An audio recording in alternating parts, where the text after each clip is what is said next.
couple more people. Just give us a second.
To get this started, we're going to actually have a prayer to start this, so I'm going to introduce the Osceola Police Chief, Billy Hancock.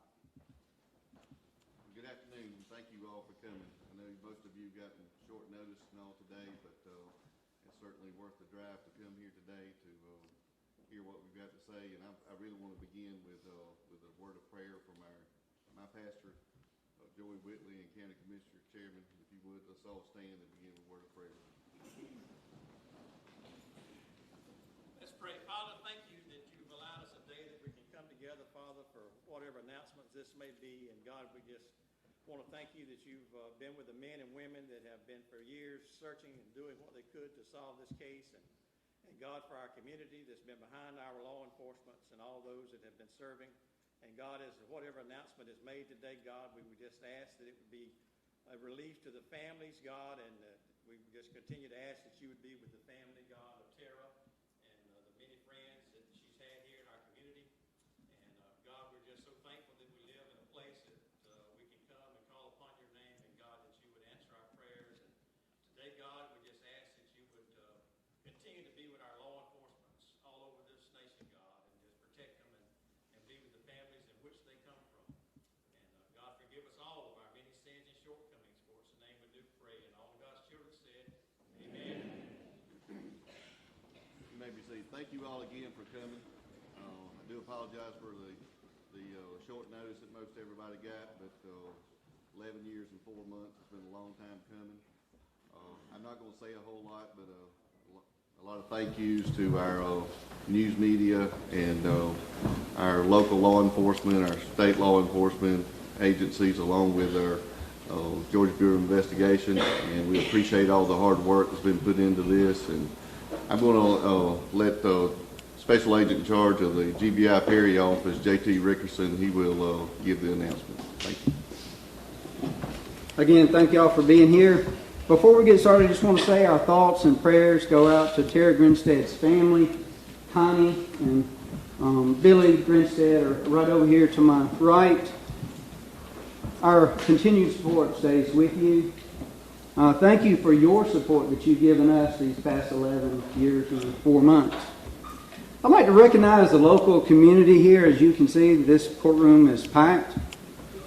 Immediately, countless volunteers poured out from the community and assisted law enforcement in our search efforts. The outpouring of this community support has been overwhelming and is a direct tribute to the definition of what a great small community really is. I also want to take a moment to thank the media. You guys have been just phenomenal in this whole endeavor. The disappearance of Tara has caused not only state and local news coverage, but this has also hit our national news. Please know that you have had an impact, a significant role in this investigation, and I am confident that today we have reached the point where we are in this investigation because of that involvement. There are a number of people standing here behind me that came out. I'm not going to be able to recognize everybody, but there are a few that I want to point out. Billy Hancock is the police chief here in Osceola. We have the Irwin County Sheriff, Donnie Yawn, is also here. I have the Ben Hill County Sheriff, Lee Cohn, is here. The Crisp Judicial Circuit District Attorney, Brad Rigby, is also here. I'd like him to come out for just a minute and say a few words before I get into this announcement.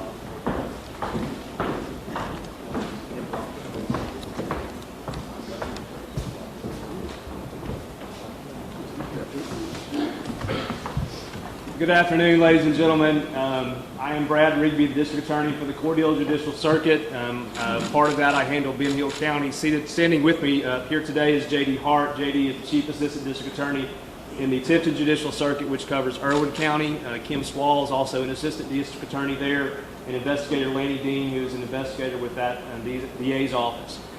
On behalf of both the Cordele District Attorney's Office as well as the Tifton District Attorney's Office, Paul Bowden is the District Attorney in the Tifton Circuit. Mr. Bowden is out of state today and could not be here, and regrets to the family that he could not be here with us today, and has asked me to speak on behalf of both of our offices today, with his office present here standing beside me. First, we would like to say our thanks to the family for your support for the DA's offices that have been working in conjunction with one another over the tireless period of about 11 years. Thank you to them for their constant support for the District Attorney's Office and working in combination with many local and state law enforcement agencies. All of them represented here, from the Fitzgerald Police Department to the Ben Hill County Sheriff's Office. Certainly the Osceola Police Department we cannot leave out, as well as the Irwin County Sheriff's Department. But most of all, I want to thank the Georgia Bureau of Investigation. Their tireless and endless pursuit of every lead that came their way, everything that came into their office, they pursued it, and many of them came out unfruitful. However, they will tell you about the ramifications of what has occurred over the past couple of weeks, at least to some extent. I want to thank Special Agent in Charge Ricketson for his, and Gary Rothwell, who was prior to him, for their efforts in leading this investigation, and all of these agents standing up here today for their endless pursuit to we're bringing relief and peace to these to this man and woman here today. Thank you.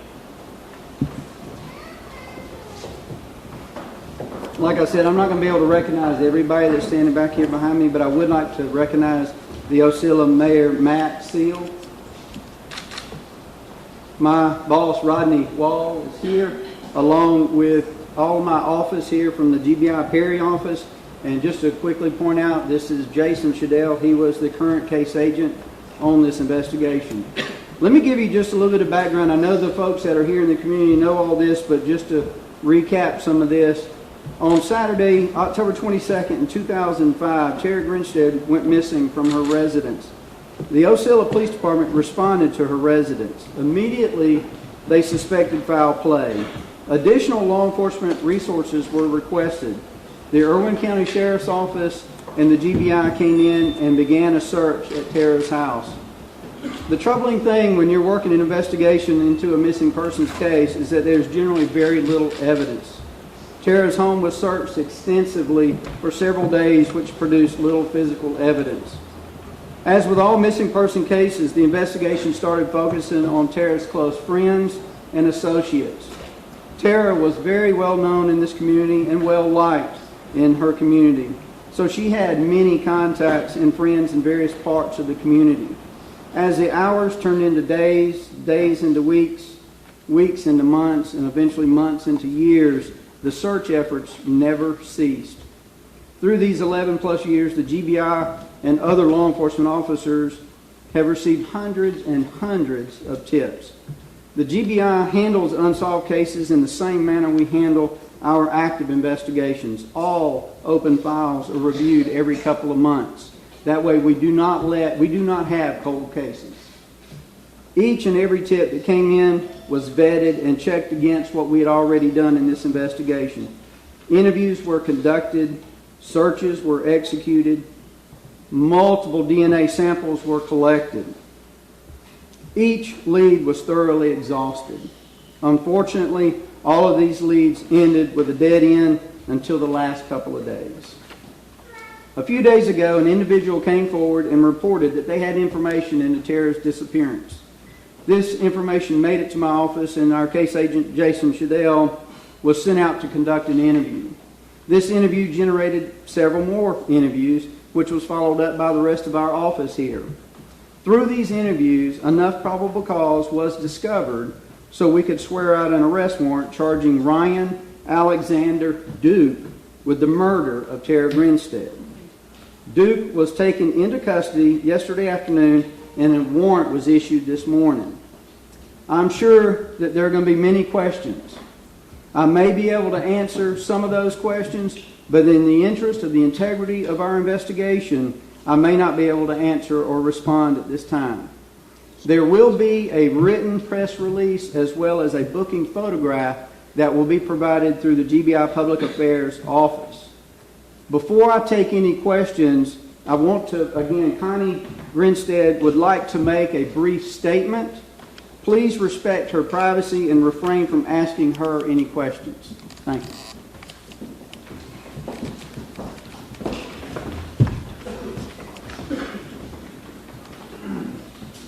Thank you for coming today.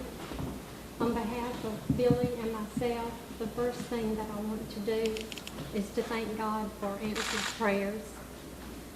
We would also like to thank the GBI for all of their years of hard work and dedication to Tara's investigation. We always believed in the GBI and their dedication to her case. We always believed that it would be solved. We just did not know when. We would also like to thank all of the local law enforcement for cooperating and working with the GBI through the years, as well as many others in this community and beyond. We lived in Ocilla for 8 years. Tara lived with us here for 4 of those years. When we moved here, you welcomed us with open arms and treated us as if we were one of your own. You did the same thing for Tara when she moved in with us, and we are so grateful to you for that. She was able to fulfill many of her dreams right here in Ocilla. She loved being a teacher, and she was very good at it. So many people have been hurt by this. We hope and pray that with time, this community can finally have closure and start to heal from this. For us, this just starts another chapter in a very long and painful journey. We ask that you keep us in your prayers. Our wounds are deep and our hearts are broken. We realize that everybody is going to want answers. You'll have a lot of questions, and that will come in time. But for now, we ask of the media to please respect our privacy and give us the chance to grieve and to process all that has taken place. Thank you. As I stated earlier, I can try to field a couple of questions, but again, the integrity of our investigation takes precedent over everything else. We still anticipate several more interviews and investigative actions that will be coming in the next couple of weeks. Do I have any questions? Can you tell us anything about Ms. Grinstead's remains? I'm not allowed to answer that at this time. Thank you. How old was Ryan Duke and what was his relation to Tara? What I can say from our investigation was he did attend that high school and graduated about 3 years prior to the incident. Do you have a solid case? It's not proper for us to comment on that at this time. Thank you. Can you speak about motive? That motive would be coming from Duke. Is Duke hired a lawyer that you're aware? I don't have that information right now. Where is he being held right now? He is here in the Irwin County Sheriff's detention. Has he confessed cooperative? to this? Has he confessed to this Has he crime? been cooperative? I'm not allowed to answer that question. Was he alone? Again, I can't speak to certain aspects of this investigation, so at this time I'm not allowed to answer that Do either. you anticipate any more arrests? That's a very good question, and again, we have several more interviews to do and investigative actions, so it'd be hard for me to answer that at this time. Had you previously interviewed Duke throughout the investigation? I can say that this gentleman never came up on our radar through the investigation. Who is the person that came to you initially several weeks ago? I mean, without a name. Yes, ma'am. I'm not allowed to say. That's why I called him an individual and did not identify them on Is it a gender. local person? I will not answer that. What makes you think that there was some foul play? Ma'am? What thoughts, what makes you all say that there was some foul play during the investigation? Because she went missing. Did the DNA on the glove tie to this? I'm sorry, The what? DNA on the glove found, is it tied to this? If you tied Again, that's an evidentiary question, and I'm not allowed to speak on that. Thank you, sir. What about the body? Do you have any leads on that? At this time, I'm not allowed to discuss that. Do you have any rough timeline about when the case will be wrapped up with them? I don't. Again, this has taken 11 years and 4 months to get us to where we are here. What I can say is that we identified a person that was responsible for her death, and we have him in our custody right now. Have you found the remains? I cannot answer that right now. Is there any more questions? Did the incident happen at her home or was it somewhere else? Our evidence in our investigation, she went missing from her home. Can you tell us anything about how she died? Like gunshots? I'm not allowed to discuss that. What charges have been made? It's a murder charge. It's 16-5-1. One count of murder? One count. No additional counts? Abduction or anything like that? Or was it just Again, we have our district attorney's office represented here. Those are types of questions that will be coming in the next several weeks, and that's for them to handle that. Will there be another press release? I can't anticipate that at this time. Was We he a just, student in any of her classes? we know he attended that high school. At the time that she was teaching? At the time that she was teaching? Yes. Can you confirm if they had any type of personal relationship? We don't have that information. Right now, I'd like to thank y'all for coming. I'm sorry, this is about all the questions I can answer at this time. Again, we have several more investigative actions that we're going to be taking, more people to interview. But we just wanted to share with you guys that we did find the person that was responsible for Tara's death. Thank y'all. Is that DUKE, sir?